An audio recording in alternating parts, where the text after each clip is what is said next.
शिशुपाल नाम का एक शख्स होता है जो ब्याज पर पैसे दिया करता था और उसके पैसे गांव के ही एक व्यक्ति सोहन के पास उसके पैसे थे क्योंकि सोहन ने उससे कर्जा लिया था। तो शिशुपाल अपने पैसे मांगने के लिए सोहन के घर पर जाता है और जैसे ही वो सोहन के घर पर जाता है तो दोस्तों वहां पर सोहन उसके पैसे दिया नहीं करता है, बल्कि उसे ऐसे ही टाल दिया करता था। सोहन जो कि शराब का आदी हो चुका था, पैसे लेने के बाद वो पैसे देने का नाम ही नहीं ले रहा था।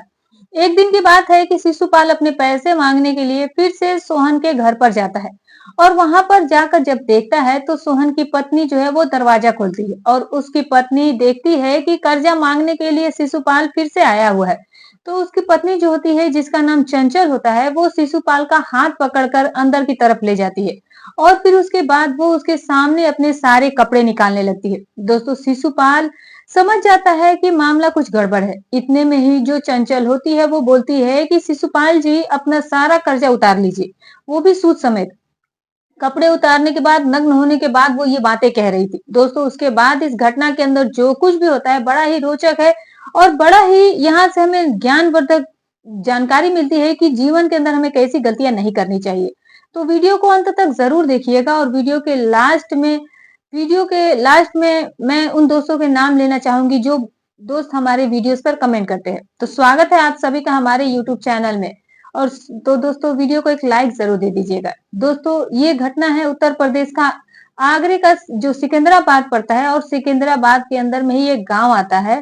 और जिस गांव की ये कहानी है, उस गांव के अंदर शिशुपाल नाम का एक शख्स रहा करता था जिसकी उम्र 38 साल है। उसके साथ उसकी पत्नी, जिसका नाम सीता देवी है। सीता देवी 35 साल की उम्र की हो चुकी है। उनकी शादी को 18 साल गुजर चुके हैं और इनके 3 बच्चे भी हैं, 2 बेटे और एक बेटी भी है। दोस्तों, जो शिशुपाल होता है वो खेती बाड़ी का काम किया करता है और अच्छी खासी खेती बाड़ी उनकी थी। तो खेती बाड़ी से उनकी बहुत अच्छी खासी आमदनी भी हो जाती है। दूसरा, वो लोगों को ब्याज पर भी पैसे दिया करता है, यानी कि लोगों को पैसे देने के बाद उनसे ब्याज वगैरह लिया करता था। बहुत सारे लोग गांव के अंदर होते हैं जो ब्याज पर पैसे लिया करते हैं। तो इस तरह से शिशुपाल का काम बहुत अच्छे से चल रहा था और शिशुपाल के पास काफी ज्यादा धन दौलत जो थी वो इकट्ठी हो गई थी। अब जैसा कि मैं आपको बताती हूँ कि जिस आदमी के पास धन दौलत ज्यादा इकट्ठी होने लगती है तो कहते हैं कि पैसा और धन दौलत अपने साथ बुराइयां भी लेकर आता है। वैसा भी इस घटना के ही अंदर होता है। यहाँ पर शिशुपाल के पास जब पैसा ज्यादा हो जाता है तो वो गांव की दूसरी महिलाओं की तरफ नजर उठाने लगता है, उनके साथ वो संबंध बनाने लगता है। क्योंकि जब किसी महिला को पैसों की जरूरत हुआ करती थी तो शिशुपाल उनके सामने यही शर्त रखा करता कि मैं पैसे तो दे दूंगा, लेकिन तुम्हें मुझे खुश करना पड़ेगा। तो इस तरह से न जाने उस गांव की कितनी औरतों के साथ उसके अवैध संबंध बन रहे थे। पूरे गांव को उसकी हरकतों के बारे में पता था, लेकिन फिर भी लोगों की जब जरूरत पड़ा करती तो लोग उसके साथ पैसों का लेन देन किया करते थे, पैसे ब्याज पर लिया करते थे। और पैसे ब्याज पर लेने के चक्कर में गांव के अंदर न जाने कितनी लोगों के साथ शिशुपाल की दुश्मनी भी हो चुकी थी। क्योंकि अगर कोई पैसा टाइम पर नहीं देता था तो शिशुपाल उनके घर पर जाकर धमकाया करता था और पैसे वापस मांगा करता था। तो लोग शिशुपाल को अपना दुश्मन भी मान लेते थे।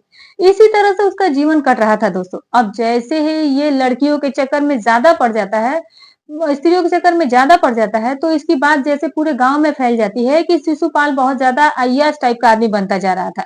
इस बात के बारे में शिशुपाल की पत्नी सीता देवी को लगती है और जब सीता देवी को इस बात के बारे में पता लगती है कि उसका पति जो है वो बाहर निकल चुका है, वो औरतों के साथ अवैध संबंध बनाता है, तो सीता देवी अपने पति से बहुत ज्यादा लड़ाई झगड़ा करती है और फिर लड़ाई झगड़ा उनकी इतनी ज्यादा पड़ जाती है कि जो सीता देवी होती है वो रूठ करके, नाराज होकर अपने मायके चली जाती है और घर के अंदर अब रह जाते हैं सिर्फ शिशुपाल और उसके बच्चे। उसकी पत्नी जो थी वो उसे बहुत समझाने की कोशिश करती है, लेकिन पति जो है वो इस बात को स्वीकार ही नहीं कर रहा था और ना ही वो उस बात पर सहमति जता रहा था कि वो ऐसा कुछ नहीं करेगा, बल्कि वो वही सब कुछ कर रहा था। खैर, घर के अंदर अब 3 बच्चे और उसके पिता रह गए थे शिशुपाल। अब पत्नी तो मायके जा चुकी है, घर पर अब केवल 3 बच्चे और शिशुपाल उनका पिता बचा था। अब एक दिन की बात है दोस्तों, 21 जुलाई 2020 का दिन होता है। 21 जुलाई 2020 को शिशुपाल जो है वो चारा लेने के लिए खेतों की तरफ जाता है और चारा लेने के लिए जैसे ही वो खेतों की तरफ जाता है तो वो खेतों से वापस लौट कर नहीं आता है। सुबह से शाम हो जाती है लेकिन वो अभी तक खेतों से वापस नहीं लौट आता है। तो उसके जो बच्चे होते हैं वो अपने पापा के पास फोन करते हैं, लेकिन उसका फोन भी स्विच ऑफ जा रहा था। अब बच्चे जो थे वो परेशान हो जाते हैं कि पापा अब तक आए क्यों नहीं। जो बच्चे होते हैं वो इधर-उधर पापा को ढूँढते हैं, लेकिन कहीं पर उनके पापा नहीं मिलते। तो बच्चे ये समझते हैं कि शायद वो कहीं घूमने चले गए हों, तो बच्चे जो है वो अपने घर में अपने आप खाना वगैरह खाकर बनाकर खा रहे होते हैं। दोस्तों इसी तरीके से 1 सप्ताह का समय गुजर जाता है। 1 सप्ताह गुजरने के बाद अब जो शिशुपाल का छोटा भाई होता है उसको शक हो जाता है। वो सोचता है कि शिशुपाल इतने दिन तो घूमने के लिए नहीं जा सकता। अगर जाता तो अपने बच्चों को ज़रूर बताता, लेकिन एक दिन भी उसने फ़ोन करके अपने बच्चों को भी नहीं बताया। कोई ना कोई कुछ ना कुछ तो गड़बड़ ज़रूर है। अब शिशुपाल का जो छोटा भाई होता है, वो बच्चों के पास जाता है और बच्चों से पूछता है कि बेटा क्या तुम्हें पता लगा कि तुम्हारे पापा कहाँ हैं? तो बच्चे कहते हैं कि नहीं चाचा हमें नहीं पता कि पापा कहाँ गए हैं। दोस्तों उसके बाद जो चाचा होता है वो बच्चों को लेकर के सीधे पुलिस थाने में चला जाता है और अपने भाई की गुमशुदगी की रिपोर्ट वहां पर वो दर्ज करवा देता है। अब पुलिस जैसे मामला दर्ज करती है तो पुलिस जो है पहले तो वो चाचा को डांटती है कि आपका भाई 7 दिन से गायब है और आज आप रिपोर्ट दर्ज करवाने के लिए आए हैं, पहले क्यों नहीं आए? लेकिन जो छोटा भाई होता है वो कहता है कि सर जी कई बार हमारा भाई जो है ऐसे ही घूमने के लिए चला जाया करता है और कई कई दिनों के बाद लौटता है, तो हमने सोचा कि शायद वो घूमने के लिए ही चला गया हो।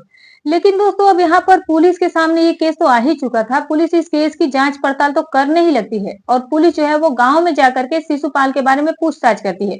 तो पुलिस को पता चलता है कि शिशुपाल जो है वो लड़कियों का बहुत ज्यादा शौकीन था और पुलिस को ये भी पता चलता है कि शिशुपाल के गांव के अंदर बहुत सारे दुश्मन भी है। अब दोस्तों यहाँ पर पुलिस के सामने यहाँ 2 क्लू आ चुके थे। उसके बाद पुलिस जो है शिशुपाल की कॉल डिटेल खंगालना शुरू करती है और जब कॉल डिटेल देखी जाती है तो आखिरी बार जो शिशुपाल है उसके फोन पर फोन आया था सोहन सिंह नाम के व्यक्ति का। अब दोस्तों सोहन सिंह का जो नाम का जो शख्स होता है जिसकी उम्र होती है 35 साल और जिसकी पत्नी का नाम चंचल होता है जो कि 32 साल की होती है। सोहन के 2 बच्चे हैं और सोहन जो कि प्राइवेट कंपनी में जॉब किया करता है, लेकिन सोहन जो है वो बेहद शराब पीता है, वो बहुत ज्यादा बड़ा शराबी था। तो अब यहाँ पर पुलिस के हाथ में एक क्लू था कि लास्ट बार कॉल जो था वो सोहन के पास आया था, तो वो सोहन को ही उठा लेते हैं और फिर उसे सख्ती से पूछताछ की जाती है। सोहन पहले तो बात आई गई कर देता है, लेकिन फिर उसके बाद अब सोहन जो है यहाँ पर पुलिस के सामने सारी सच्चाई बयां कर देता है। सोहन बताता है कि सर जी शिशुपाल की हत्या तो हमने 21 जुलाई 2020 को ही कर दी थी। उसकी मौत तो 21 जुलाई 2020 को ही हो चुकी है, जिस दिन की वो घर से निकला था। अब पुलिस पूछती है कि आखिर मामला क्या है और तुमने क्यों उसकी हत्या की और तुमने किया या किसी और ने किया? तो यहाँ पर सोहन राज खोलता है। सोहन बताता है कि उसको शराब की लत लगी हुई है और शराब को वो छोड़ना भी चाहता है, लेकिन फिर भी शराब को वो छोड़ नहीं पाता है। शराब जो है उसकी जी का जंजाल बनी गई है। वो एक प्राइवेट कंपनी में जॉब किया करता है, लेकिन उस प्राइवेट कंपनी के तनख्वाह से इसके घर का गुजर बसर नहीं चलता, क्योंकि सारी सैलरी जो है वो सोहन शराब में उड़ा दिया करता है। फिर वो घर वालों को क्या दे? उसकी पत्नी और उसके 2 बच्चे हैं। तो यहाँ पर मामला गड़बड़ा रहा था। तो एक दिन की बात है कि सोहन को पता लगता है कि गांव के अंदर शिशुपाल जो है वो ब्याज पर पैसे देता है, तो वो शिशुपाल के पास जाता है और उससे ब्याज पर कुछ पैसे वो उधार ले लेता है। अब शिशुपाल उसको कर्जा दे देता है। अभी तक शिशुपाल को ये पता नहीं था कि ये कर्जा वापस देगा या नहीं देगा। तय की गई तारीख पर शिशुपाल अपना पैसा लेने के लिए जाता था, तो सोहन जो है उसे टाल दिया करता था और उसे कहता था कि दे दूंगा, मैं कहीं भागा नहीं जा रहा हूँ। तो इस तरीके से अब दोनों के बीच में ऐसा व्यवहार बन चुका था। शिशुपाल बार बार उसे पैसे मांगता, लेकिन बार बार वो उसे ऐसे ही एक तरह से मूर्ख बना दिया करता था, उल्लू बना दिया करता था। इसी तरीके से मामला चल रहा होता है दोस्तों। अब यहाँ पर क्या होता है कि एक दिन की बात है, शिशुपाल जो है वो कर्जा मांगने के लिए सोहन के घर पर ही पहुंच जाता है। अब तक वो उसे कर्जा बाहर मांगा करता था, लेकिन अब उसके बीवी बच्चों के सामने उसकी बेइज्जती करने के उद्देश्य से शिशुपाल जो है उसके घर पर ही चला जाता है। घर जाने के बाद अब वो देखता है कि वो कोई दरवाजा खटखटा रहा है, तो सोहन को पता लग जाता है कि ये तो शिशुपाल दरवाजे पर खड़ा है। तो सोहन अपनी पत्नी चंचल को दरवाजा खोलने के लिए भेज देता है और उससे कहता है कि कह देना कि यहाँ पर सोहन नहीं है।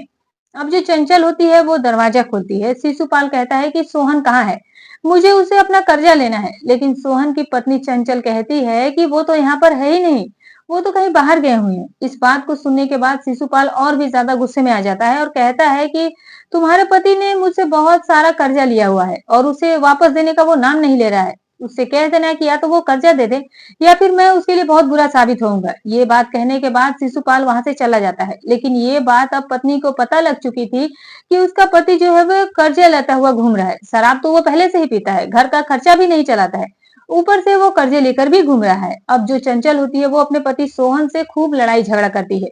उन दोनों के बीच में काफी ज्यादा बहसबाजी होती है। सोहन उसे माफी मांगता है कि मुझे माफ कर दो, ये सारा दोष शराब का है। अगर मैं शराब नहीं पीता तो मैं किसी से भी कर्जा नहीं लेता और मेरा घर परिवार भी अच्छे से चलता, लेकिन क्या करूं, मुझे ये छूट ही नहीं रहा है और खूब कोशिश भी करता हूँ फिर भी नहीं छूट रही है। अब तो कर्जा ले लिया सो ले लिया। अब दोस्तों वो पत्नी तो थी ही नहीं और जो औरत का मन होता है वो थोड़ा कोमल होता है। अब वो अपने पति सोहन को माफ कर देती है, लेकिन कहती है कि तुम कमाओ जल्दी जल्दी और इसका जल्दी से जल्द कर्जा चुकाओ। सोहन कहता है कि ठीक है, मैं जल्द से जल्द चुका दूंगा। अब दोस्तों उसके बाद 2-3 दिन के बाद फिर से उनके घर पर शिशुपाल आ जाता है और अब की बार घर पर सोहन सच में ही नहीं था। तो सोहन की जो पत्नी चंचल होती है वो उसे कहती है शिशुपाल से कि आप रुक जाइए कुछ दिनों के लिए, अभी हमारे पास पैसे नहीं है। लेकिन शिशुपाल कहता है कि मैं अब से नहीं रुका हुआ हूँ, मैं बहुत दिनों से कह रहा हूँ उसे, लेकिन वो भी यही बात कहता है तुम्हारा पति कि कुछ दिनों में मैं पैसा दे दूंगी, लेकिन कब दोगे।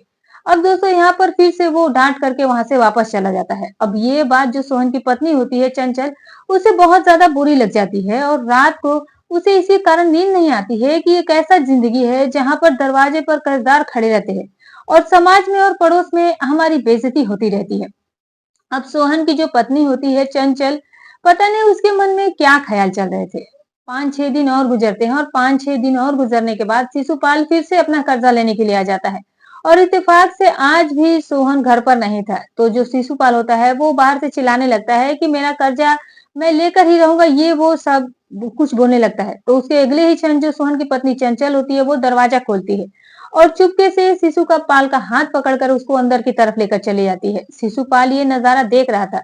वो लड़कियों की तरफ तो पहले से ही आकर्षित रहा करता था और जो ये बात थी ये चंचल को भी बहुत अच्छे से मालूम थी कि गांव के अंदर इसने ऐसी कोई लड़की नहीं छोड़ी, किसी की भी पत्नी को नहीं छोड़ा, सबके साथ ये रंगरेलियां मना चुका है। अब दोस्तों यहाँ पर जो चंचल होती है वो उसका हाथ पकड़ लेती है और अंदर उसे लेकर के चली जाती है और फिर अपने कपड़े एक एक करके उसके सामने उतारने लगती है और शिशुपाल सारा नजारा देख रहा होता है। धीरे धीरे करके अब चंचल के शरीर पर एक भी कपड़ा नहीं बचा था। उसके बाद चंचल उसे कहती है शिशुपाल से कि आओ और अपना सारा कर्जा ले लो और सूद समेत अपना कर्जा लेकर जाओ। दोस्तों उसके बाद शिशुपाल के मुंह से फिर लार टपकने लगती है और वो एक टक से वो एकदम से चंचल का हाथ पकड़ लेता है और फिर उन दोनों के बीच में संबंध बन जाते हैं। अब दोस्तों संबंध बनने के बाद जब एक बार ये सब कुछ हो जाता है तो रोज रोज हर 2-4 दिन पर शिशुपाल जो अपने पैसे मांगने के लिए इसके घर पर आता है और चंचल उसे अपने घर के अंदर ले जाती और फिर उसके साथ संबंध बना लेती और फिर ये बात फिर से टल जाती। फिर 2-4-10 दिन में वो आता और इसी तरीके से अब शिशुपाल चंचल के साथ संबंध बना रहा था, वो भी लगातार। अब धीरे धीरे कुछ समय गुजरता है। चंचल तो उसके कर्जों को रोक रही थी कि कहीं ये हमारी बेइज्जती ना कर दे, इस चुपचाप यहाँ से वापस लौट जाए। धीरे धीरे जब समय गुजरता है तो दोस्तों अड़ोस पड़ोस के लोगों को पता लग जाता है कि शिशुपाल कर्जा मांगने आता तो है, लेकिन ना फिर उसके बाद वो कुछ बोलता है और चुपचाप से इनके कमरे में घुस जाता है और घर पर सोहन उस वक्त होता भी नहीं है, उसकी पत्नी केवल चंचल होती है।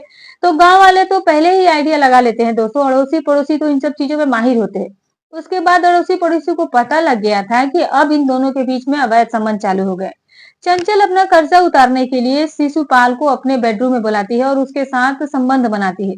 अब दोस्तों धीरे धीरे जो ये खबर होती है वो पूरे गांव में आग की तरह फैल जाती है और फिर उस खबर के बारे में सोहन को भी पता लग जाता है कि उसकी पत्नी के साथ जो शिशुपाल है वो संबंध बनाता है, कर्जा मांगने के लिए आता है और पत्नी के साथ सब कुछ करके जाता है। ये बात सुनने के बाद जो सोहन होता है वो आपे से बाहर हो जाता है। उसको इस बात से बहुत बुरा लगता है कि जो शिशुपाल है वो उसकी पत्नी के साथ संबंध बनाता है सिर्फ कर्ज लेने के खातिर।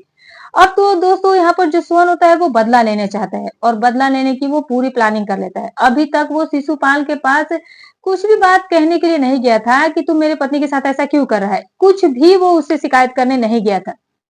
अब उसके मन में दोस्तों जो सोहन है उसके मन में ये प्लानिंग होती है, वो 21 जुलाई 2020 को शिशुपाल के फोन पर फोन करता है कि शिशुपाल भाई आइए अपने पैसे ले जाइए, मैं अपने खेतों पर हूँ।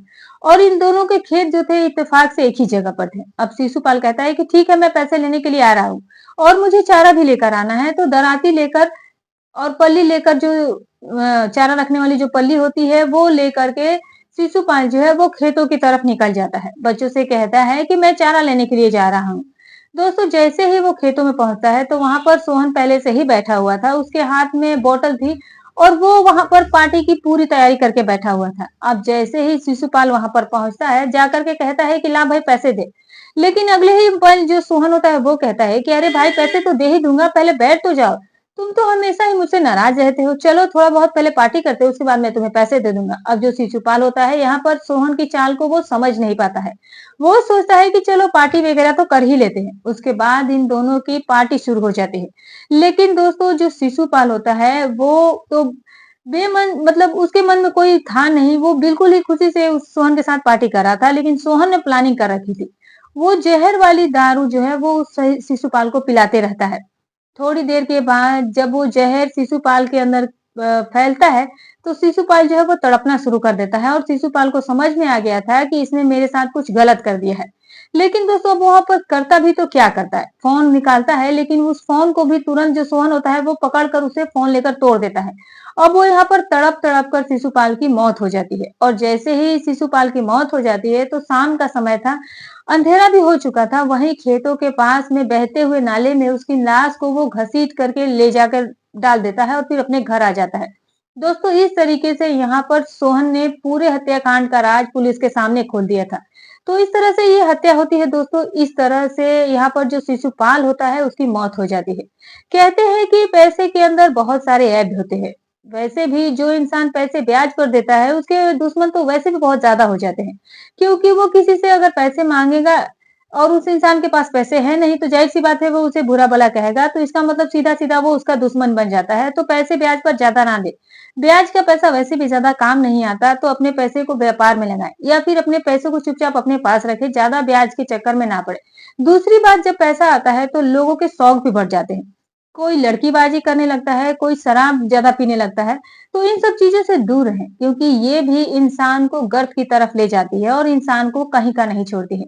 आज की इस घटना के अंदर आपको ये दोनों ही बातें नजर आई होंगी कि भाई पैसा ना तो ब्याज पर देना चाहिए, क्योंकि गांव के अंदर बहुत सारे दुश्मन हो जाते हैं, और पैसा आने के बाद इंसान को ज्यादा उछलना भी नहीं चाहिए। लड़कीबाजी, अय्यासी, मौज मस्ती, शराब वगैरह ये सब चीजें नहीं करनी चाहिए, वरना ये इंसान को पाताल लोक की तरफ ले जाता है। और ये बात बिल्कुल ही सच है। तो यहाँ पर दोस्तों, यहाँ पर थोड़ी समझ कर चलने की जरूरत है। जिंदगी जो है वो सिर्फ एक बार मिलती है, तो इसका सही उपयोग करें। उस शरीर के द्वारा, इस जिंदगी के द्वारा अच्छे अच्छे काम करे और अपनी जिंदगी को शान और शौकत से जीकर जिए। यूं नहीं कि शराब पीकर नालियों में पड़े रहें या फिर किसी की बददुआएं ले रहे हैं। जिंदगी बहुत छोटी है, इसको इस तरह से बर्बाद ना करें। अच्छे से जिए और सही से जिए और शान से जिए। अब दोस्तों जो भी आपकी राय हो इस वीडियो के कमेंट में जरूर दीजिएगा।